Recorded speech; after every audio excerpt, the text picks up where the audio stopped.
E agora, trauma torácico abdominal. Isso significa que é tórax e abdômen, né? O tronco do paciente. E a gente começa inicialmente pelo trauma de tórax. Então, trauma de tórax causa aproximadamente 25% das mortes das vítimas de pacientes politraumatizados. Cerca de 60% dos politraumatizados que evoluem a óbito apresentam lesões torácicas. Por quê?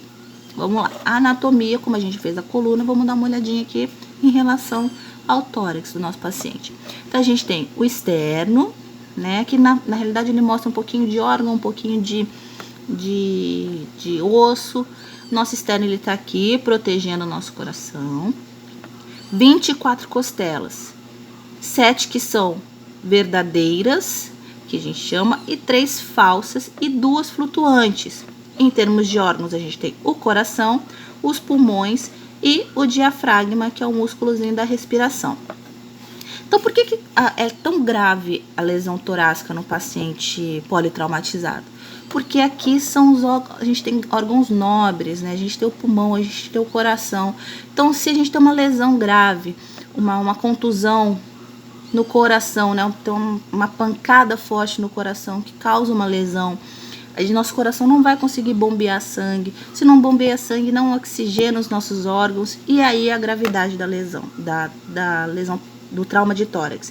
E também em relação aos pulmões, né? Que adianta a gente ter um coração bombeando se a gente não tem um coração ventilando o nosso paciente, a gente não tem um pulmão ventilando o paciente, fazendo a troca gasosa e a gente tendo oxigênio para o coração poder bombear, né?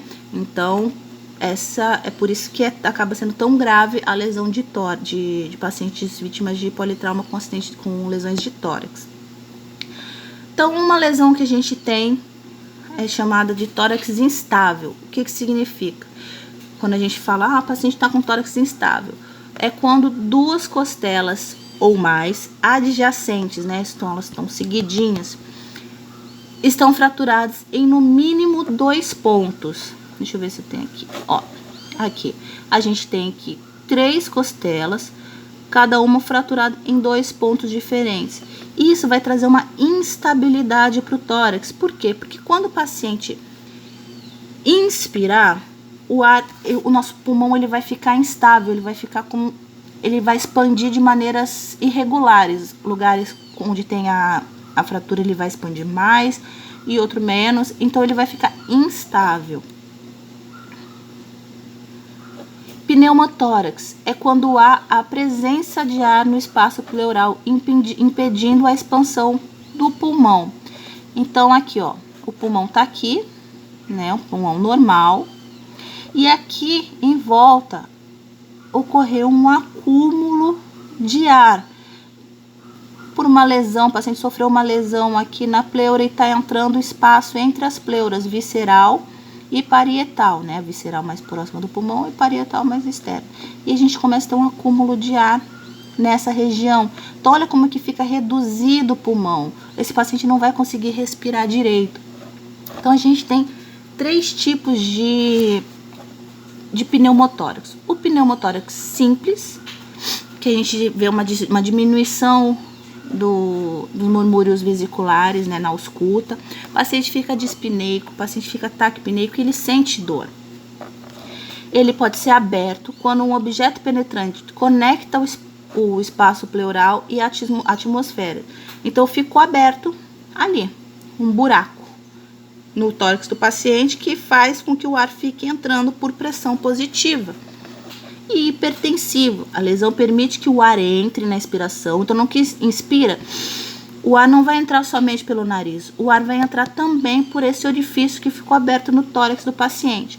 Mas o ar não consegue sair na hora que expira e ele vai ficando acumulado ali dentro. E ele compromete a parte circulatória, porque ele vai começar a comprimir, a apertar o nosso coração aqui também. E vai começar a comprimir as nossas veias do tórax, impedindo que esse coração bombeie direito o sangue.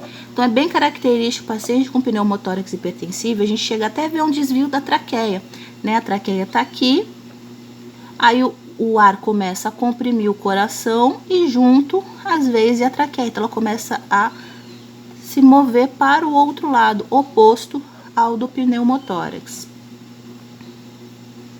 E como é que a gente faz para poder cuidar desse paciente vítima de trauma de tórax? Posicionar o paciente no leito, de preferência fora 45 para ele conseguir ventilar melhor. Oxigênio sob máscara.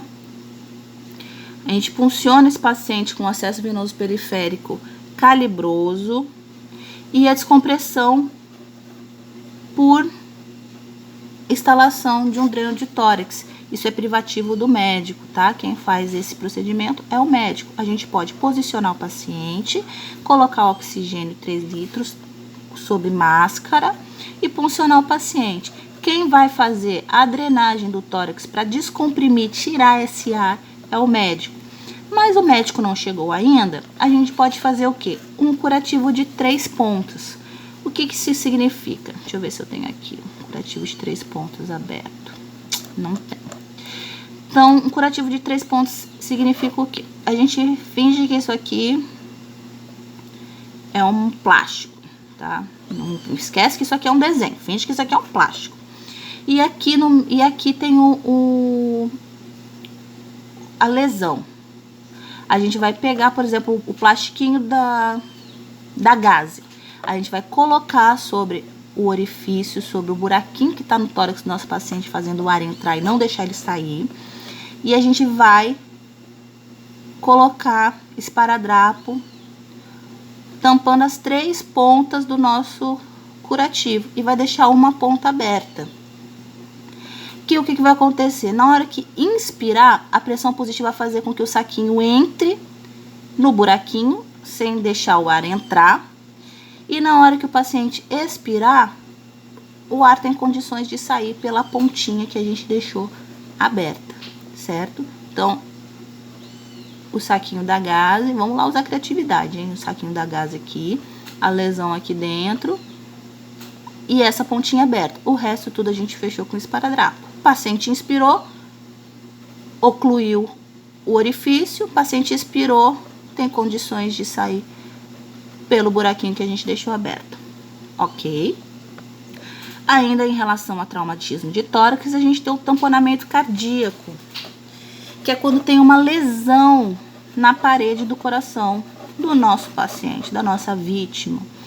E isso tem o que acontece? Tem um extravasamento de sangue no pericárdio, restringindo o enchimento dos ventrículos. Por quê? Porque na parede do nosso coração não é para ter acúmulo de sangue, e sim dentro. Começa a extravasar o sangue para o lado de fora, o nosso coração, que é uma bomba de músculo, começa a não conseguir bombear o sangue para o nosso corpo. Então, a gente observa a turgência de jugular, né, que a nossa jugular ela começa a ficar toda enrugadinha. Na ausculta cardíaca, o batimento, as bulhas, elas ficam diminuídas, que chama-se hipofonese de bulhas cardíacas. O paciente começa a ficar hipotenso e o pulso filiforme, o pulso começa a ficar fininho. Por quê? Porque não tem sangue sendo bombeado, ok? O que a gente pode fazer? Colocar oxigênio sobre máscara, um acesso calibroso e pévio, monitorização cardíaca contínua, rigorosa, monitorizar esse paciente e fazer reposição volêmica, ok? E demais, a conduta vai ser médica e o tratamento também.